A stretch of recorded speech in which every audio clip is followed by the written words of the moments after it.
Background things. We have learned the section of eyeball.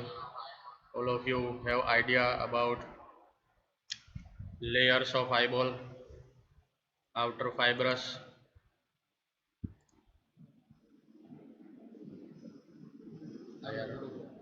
outer fibrous layer, middle vascular layer, and inner neuronal layer.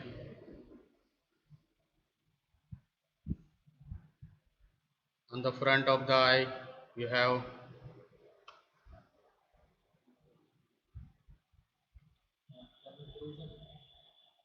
આવે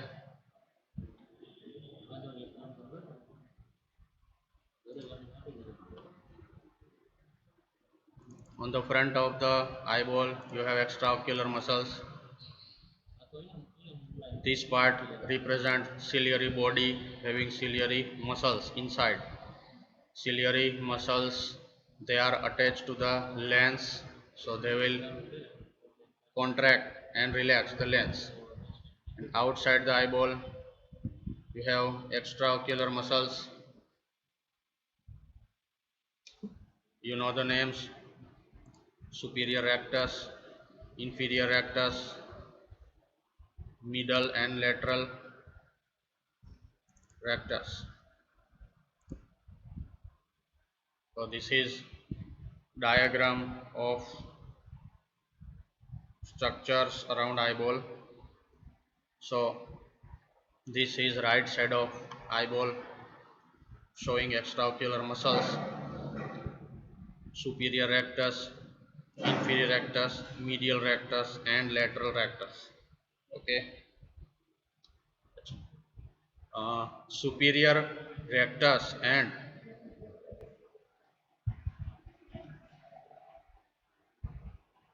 you can see here there are three different nerves: lacrimal, frontal, and trochlear nerves. This whole oblique gap is representing superior orbital fissure. This fissure in the center, there is one fibrous annular structure. It is called as annulus of Zinn, and it divides the orbital fissure in three compartments. So our formula to remember the nerve supply muscles, you already know, it is SO4 and LR6.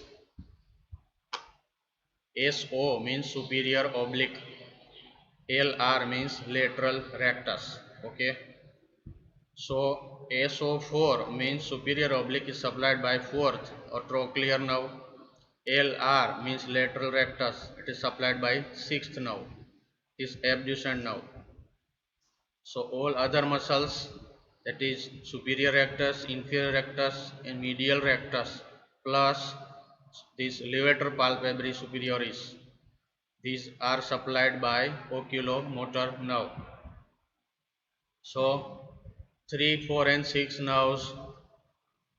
Okay, 3 means oculomotor, it supplies superior rectus, inferior rectus, medial rectus, and levator palpebrae superioris. Fourth nerve, trochlear nerve, it supplies superior oblique, that is SO4. Superior oblique is supplied by trochlear nerve, and LR, it is lateral rectus, it is supplied by sixth nerve. So you can see here, this is abducent nerve which enters lateral rectus from its medial side, and this is trochlear nerve which comes from the lateral compartment of the fissure, and then it travels obliquely to supply superior oblique. Picture આવે ને? And our oculomotor nerve is divided in two compartments. It's upper division and lower division. Okay, upper division will supply superior rectus, and part of levator palpebrae superioris. Inferior division or lower division will supply medial rectus and inferior rectus. One of the branch will also go to inferior oblique. This inferior oblique branch will also contain parasympathetic fibers. Now this is about somatic innervation of the eyeball. Now about autonomic that is sympathetic and parasympathetic. You know the Pupil, the opening of the pupil containing two muscles, sphincter pupillae and ciliary muscle. Okay, sphincter pupillae, it is round circular fibers which will constrict the eyeball pupil. Okay, and the dilator pupillae, it is radial fibers, it will dilate the pupil. So there are two muscles acting on the pupil. Sphincter pupillae will constrict the pupil and dilator pupillae will dilate the pupil. So you remember, sphincter is supplied by these parasympathetic fibers and dilator pupil is supplied by sympathetic fibers. So, and the ciliary muscle which is behind the pupil, it is part of ciliary body. So, it is also supplied by these parasympathetic and sympathetic fibers. So, they are responsible for the reflexes of the eyeball. One more thing, you should have the idea of the brain stem. The whole brainstem is divided in three parts. From lower to upper, they are medulla oblongata, pons, and midbrain. Okay, our cranial nerves, they are having nuclei within this brainstem. So upper part of brainstem is having third and fourth nerves nuclei, that is midbrain, oculomotor and trochlear nerve. They are coming from the midbrain, and sixth nerve is coming from the pons. Okay, so 3 and 4 nerves from the midbrain and 6 nerve from the pons. So they are having nuclei in the brain stem. uh, One more thing you should know, that is functional components. બીજી screen share કરું છું ભાઈ, જોજે. Functional components બીજી screen share કરું.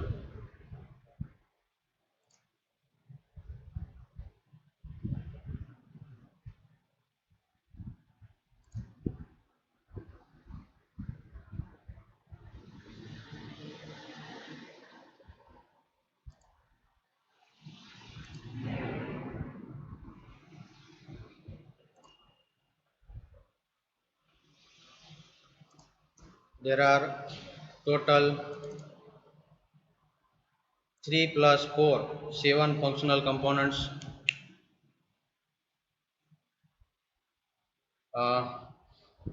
This is cross section of the neural tube, and this is cross section of the spinal cord.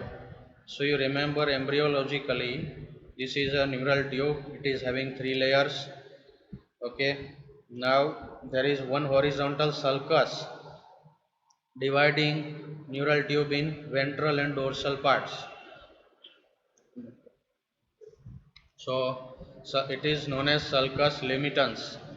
The sulcus limitans divides neural tube anterior and posterior parts.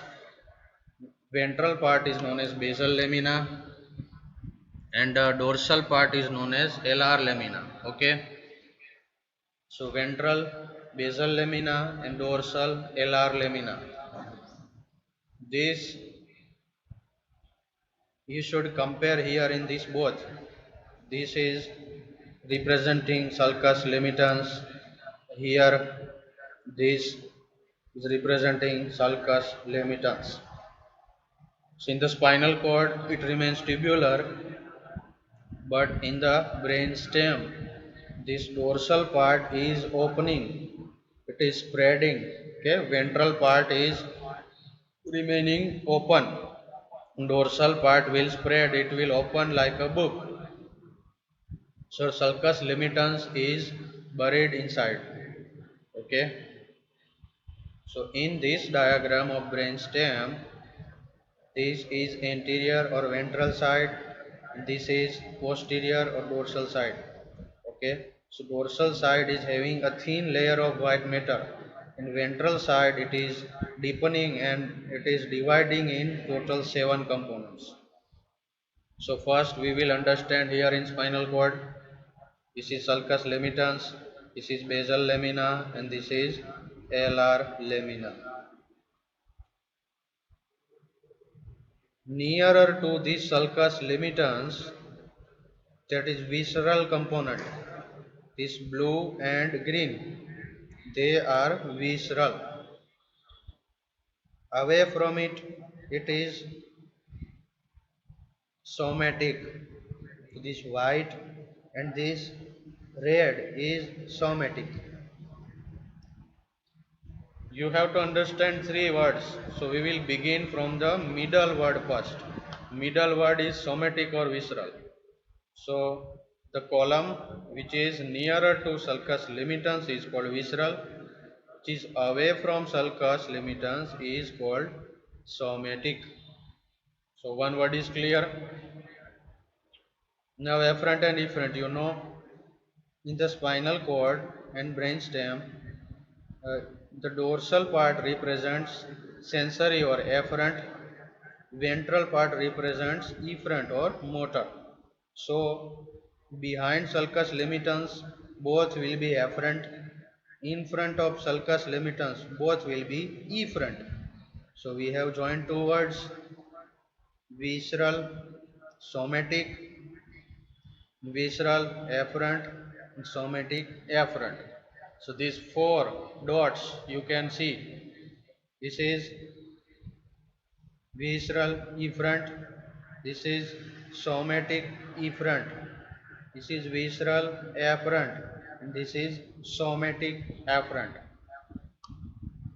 Now these four columns are primitive, they are appearing first in the embryo. Okay, general somatic efferent, general visceral efferent, general visceral afferent, and general somatic afferent. So when they are appearing first, it is called general, it is non-specific. So all four columns will have the word general in front of them. So you see here, this is your sulcus limitans. Around sulcus, these are the two dorsal columns, GVA and SVA. Sorry, GVA and GSA. This blue, GVA and GSA, it is primitive general columns. And this in front of sulcus limitans, GSE and GVE. So two general columns in front of sulcus and two general columns behind sulcus. Now in the later part of development, after folding, there is addition of spatial column. It will be in between two generals. So anterior two generals, these two blue, in between these two blue there is spatial column added. Similar change behind these two general columns, in between these two general there is spatial column added. So it will be named spatial visceral afferent and spatial visceral efferent. Fine. Now in the very last part of development, terminal part of development, there is one most lateral, most distal part is added, one more spatial column. So it is called spatial somatic afferent. This is very much spatial, it is very much on the side or most distal or most lateral part, it is spatial somatic. So it is to be remembered separately. Again revise, first sulcus limitans, in front there is efferents, behind there is afferents, near sulcus it is visceral, away from sulcus it is somatic. So these four columns are ready, so they are called general columns. If you arrange them here, it is in blue fonts. Okay, in now later part of development, in between two general one special is added, here in between two general one special is added, and most laterally there is one special added. So 3 plus 4, total 7 functional components. So your cranial nerves all from 1 to 12 will carry all 7, depending upon their functional requirement, they will carry the components from these columns. We will further learn in this separate lecture. Right now you should just have the names with you. We will understand them in detail in a separate lecture.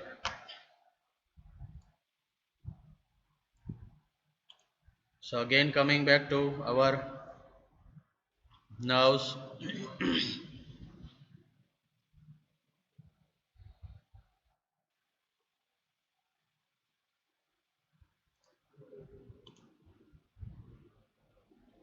So oculomotor nerve, trochlear nerve and abducent nerve. You should read functionally them together because they are related. There is one white matter column that is called medial longitudinal fasciculus, also known as MLF. So this MLF will integrate fibers of 346 nerves with head and neck, and it will uh, work for coordination of movements of the eyeball with head and neck. So that is very difficult to understand, but if you have idea of these nerves, it is easy. So oculomotor nerve first, it is main nerve. It supplies extraocular and intraocular muscles. So remember the names of extraocular muscles: superior rectus, inferior rectus, medial rectus, and levator palpebrae superioris on the upper side and inferior oblique on the lower side. If you want to remember, there is extraocular muscles, that is superior rectus, inferior rectus, and medial rectus, and levator palpebrae has also two parts, voluntary and involuntary parts. In intraocular, it is supplied by autonomic nerves, that is sphincter pupillae and dilator pupillae. So you can see upper division is having GSE and GVE components, that is somatic and visceral. From both general, 1 plus 1 is taken. Somatic is given to superior rectus and visceral is given to these involuntary muscles, LPS and dilator pupilla. Lower division, same, GSE and GVE, okay, but one spatial is added in lower division. That spatial is for proprioceptive fibers, okay. General somatic means remaining muscles. General visceral means parasympathetic. Okay, in upper division it is sympathetic and in lower division it is parasympathetic. So it will supply constrictor muscle. See, sympathetic is going to dilator pupilla and parasympathetic is going to constrictor pupillae. And it is also supplying these ciliary muscles. It is for movements of the lens. General somatic afferent is proprioceptive fibers for trigeminal nucleus. In general, all the proprioceptive words, wherever there is GSA, these proprioceptive words will go to ultimately in trigeminal nuclei because it is a large collection of proprioceptive afferents. Now, these parts of the oculomotor nucleus, it is given in your book. You can see the names, they are very tough to remember. Uh, you can have idea in the schematic diagram. This is dorsal view. We are viewing from the posterior superior side. This is mass of oculomotor nucleus. It is dividing in multiple small other nuclei. This is right lateral view. This is left lateral view. Okay, here change to left lateral view.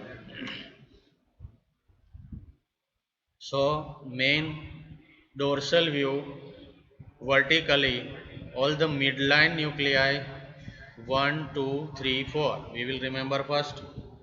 So On the most superior side, it is EW, that is Edinger-Westphal nucleus. So this is your EW nucleus. Below it, there is intermediate. Below it, there is median raphe. Below it, there is caudal central. Now, all these words means midline. See, this black font represents names of the nuclei. So, this black font, all these three, intermediate, median and caudal central, they are having common meanings that are located in the midline or median plane. So all these three words are over: intermediate, median and central. So we have no more words. So the word is EW, Edinger-Westphal nucleus. It is behind name of scientist. So these four nuclei are located in the midline: EW, intermediate, median raphe and caudal central. Two lateral side, that is dorsolateral side, bilaterally, that is dorsolateral nucleus. You cannot see the front part in this dorsal view. This front part is, you can see here, it is VM, ventromedial. Here you can see dorsolateral. In front of this dorsolateral there is ventromedial. So this 4 plus 2, 4 nuclei in the center and 2 nuclei on the lateral and ventral sides. Again, EW nucleus, intermediate, median raphe and caudal central, and then dorsolateral and ventromedial. They will go to different muscles: intermediate, median and caudal central. You can see here, intermediate is supplying inferior oblique, dorsolateral is supplying inferior rectus. So this horizontal line, inferior oblique and inferior rectus, both are covered here. And in this lower part, it is going to superior rectus. Okay, so our and this ventromedial part, anterior part, it is going to medial rectus. Again, all somatic muscles: inferior oblique, inferior rectus, superior rectus and medial rectus. This voluntary muscle, general, somatic, efferent is over. Now visceral part, that is smooth muscle. So EW will go to two parts: sphincter pupillae and ciliary muscle. So it is your parasympathetic innervation. Here caudal central, it is going to LPS, it is levator palpebrae superioris. So these are all known as oculomotor nuclear complex, dividing in 3 plus 3 nuclei. Course of oculomotor now.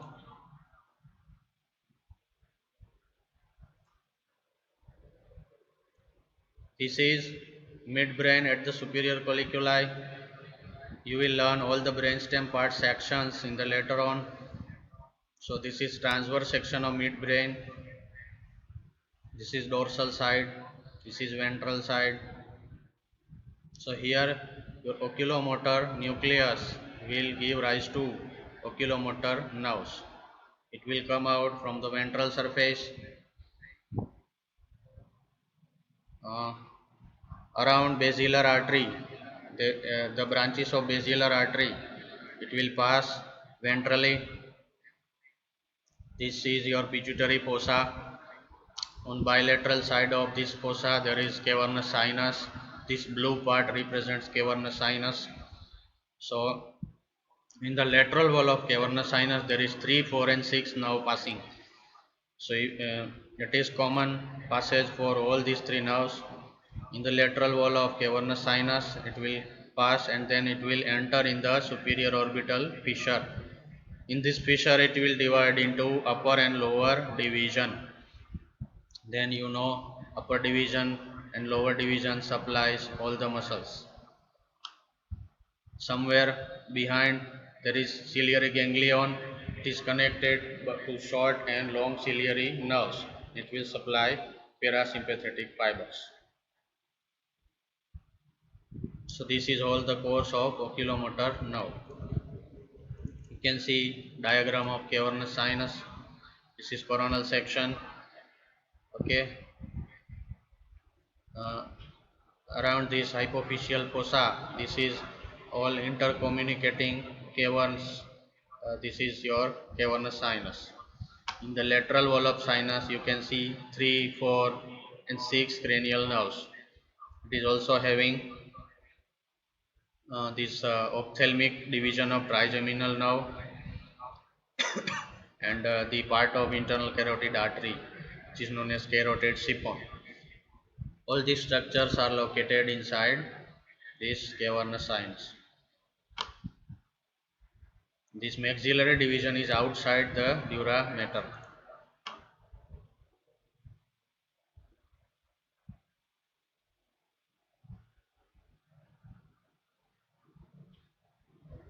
Clinical points: if there is paralysis of oculomotor nerve, then the there is somatic muscle loss and autonomic muscle loss. So this condition is known as squint or strabismus, in which there is the loss of coordination between two eyeballs and there is unopposed action of SO4 and LR6 muscles. Superior oblique and lateral rectus is functioning and oculomotor nerve is not functioning. So these two muscles will do their action.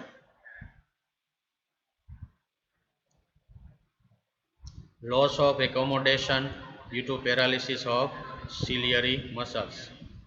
Diplopia or double vision is due to loss of incoordination. The image formed in the visual axis of both eyeball is on separate parts. So these images are remaining separate and they don't merge. So that will produce diplopia or double vision. Any of the palsy, 3, 4 and 6 nerves can result in diplopia, but the nerve which innervates more muscles produces more diplopia. So oculomotor nerve will produce imminent or prominent diplopia. In all 4th and 6th nerve palsy, the diplopia is clinically not that much severe. One more thing is proptosis. It is protrusion of eyeball due to loss of muscle tone. As the muscle tone is lost, so the power of the holding of eyeball is lost. There is proptosis. It is also seen in case of Horner syndrome due to periorbitalis loss. This Weber syndrome you will learn in the brainstem lesion. It is ischemic damage to the midbrain, vascular damage. So it will involve our oculomotor nucleus, and other symptoms is contralateral hemiplegia and ipsilateral oculomotor palsy.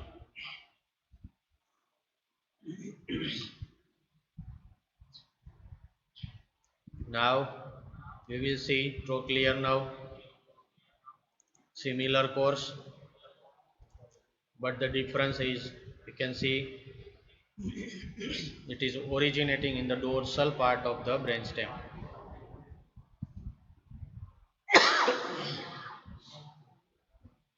It is the only cranial nerve which emerges on the dorsal part of the brainstem. It is the most slender or most thin cranial nerve, very much thin. So after emerging from the dorsal surface, if we wind round these superior cerebellar peduncles, it will come on the ventrolateral side. Here there is cerebral peduncle, here there is cerebellar peduncles, both of which you will learn in the brain. So first it will wind round cerebellar peduncle, then it will wind round cerebral peduncles, and in between these two, this is interpeduncular fossa. So it will enter the fossa, it will pass posterior cerebral artery between two divisions. Then again same, it will enter in the cavernous sinus lateral wall, then it will enter in the superior orbital fissure. Same course, and then the destination is your superior oblique muscle only.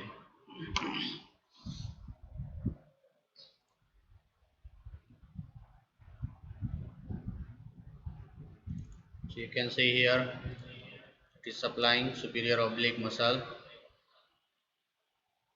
It is entering this lateral portion of superior orbital fissure, then it will curving and entering in superior orbital fissure. Because it is supplying superior oblique, the paralysis of trochlear nerve will result in superior oblique dysfunction. So there is loss of vertical movement coordination. So that is resulting in vertical diplopia, double vision in vertical plane. This diplopia will be more worsening when the patient looks down. If you adduct the eye, so your adduction component is fixed. Then if you look down, first adduct the eye, then look down. So there is vertical diplopia. Patient will complain vertical diplopia.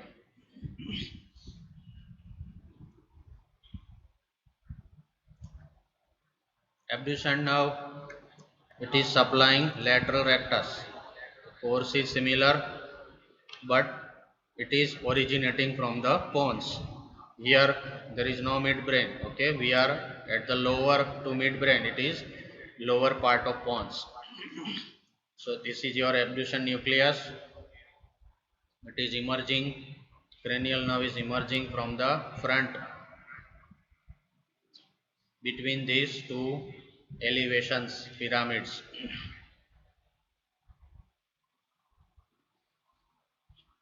Here there is one space, potential space. It is known as cisterna pontis. Cistern means space in the brain. So between these two elevated parts of the pons, there is one gap that is known as cisterna pontis.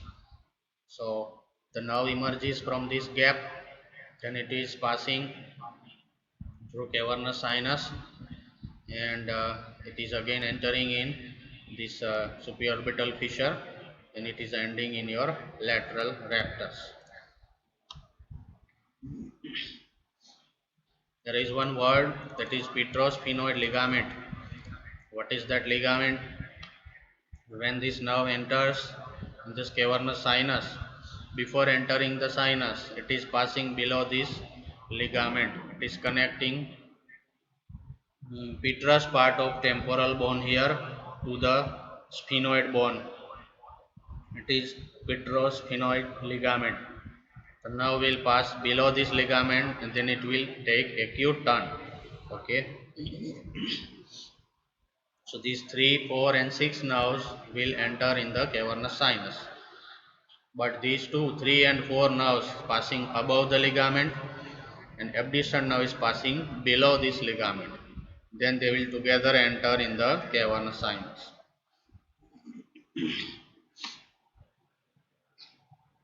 If there is palsy of the abducent nerve, your lateral rectus is gone. So this diagram is left side abducent palsy. So this is patient's left side. Okay, if you imagine left lateral rectus palsy, so patient can do medial rectus action, that is adduction of eyeball. Okay, abduction of eyeball is not possible because there is lateral rectus palsy. So this is normal eye. This right is normal eye and left is abnormal eye. Now in this second diagram there is right side gaze. If you make the patient see on the right side, there is abduction of right eyeball and adduction of left eyeball. So both are working fine. You cannot see anything abnormal. But if you see opposite side, that is left side, so right eyeball adduction and left eyeball abduction. You can see here left eyeball abduction is not possible. So it is left esotropia. Failure of abduction is called esotropia. All these words you will learn in the ophthalmology subject in the third year. There is full subject on the eyeball called ophthalmology, everything about eyeball in detail. So if you want to learn, you can refer in the ophthalmology textbook.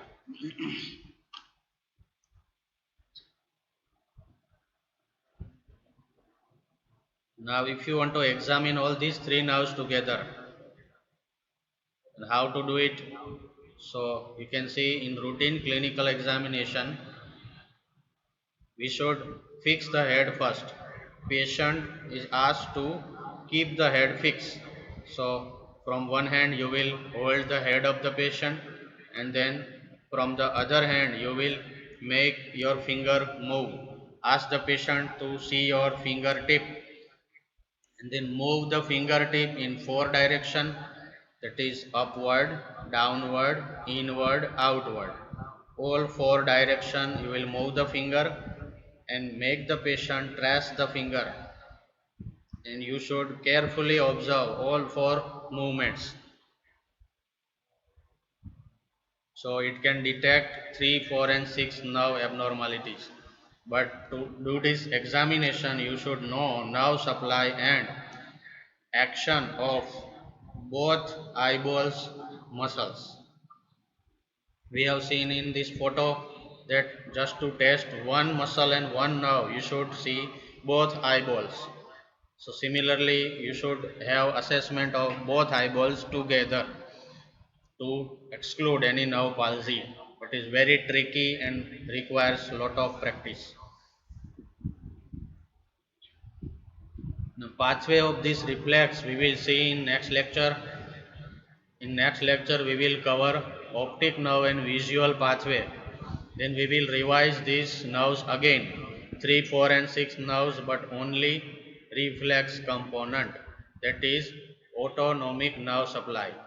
We will see light reflex, two variety, that is direct light reflex and consensual light reflex. In direct light reflex, if the light is thrown in the one eyeball, then that only that eyeball will be observed, that is direct light reflex.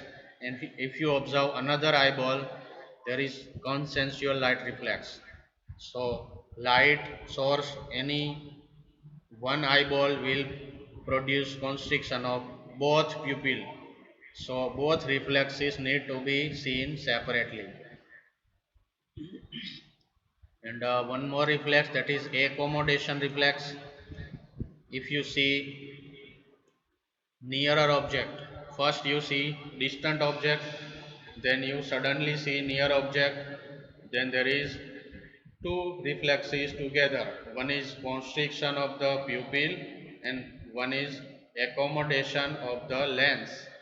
So two muscles act together, sphincter pupillae muscle to constrict the pupil, and lens is uh, made more convex. Your ciliary muscle is relaxed, so your lens will become more globular.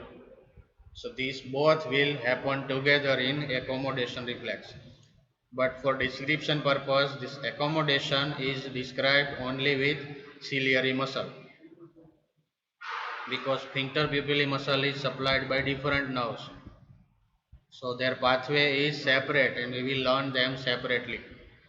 So I recommend all of you to go through the pathways of all these four reflexes and remember names of all components. We will understand them in next lecture. If you have any query, you can raise in the chat box. Thank you.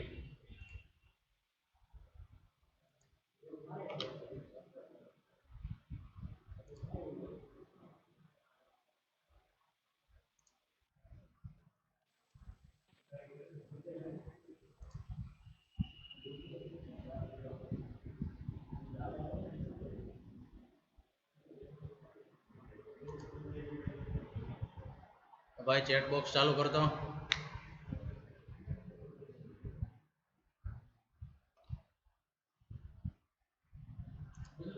Chat box चालू कर.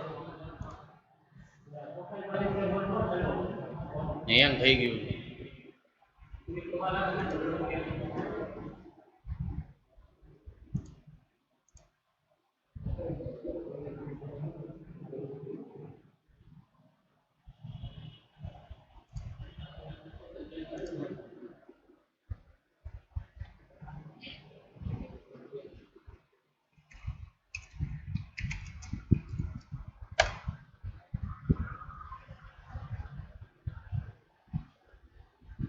It is recommended that you read most of the neurology along with neurophysiology.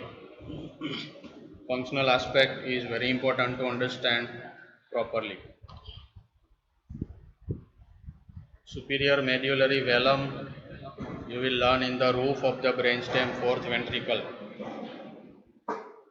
It is sheet of white matter covering roof of the fourth ventricle.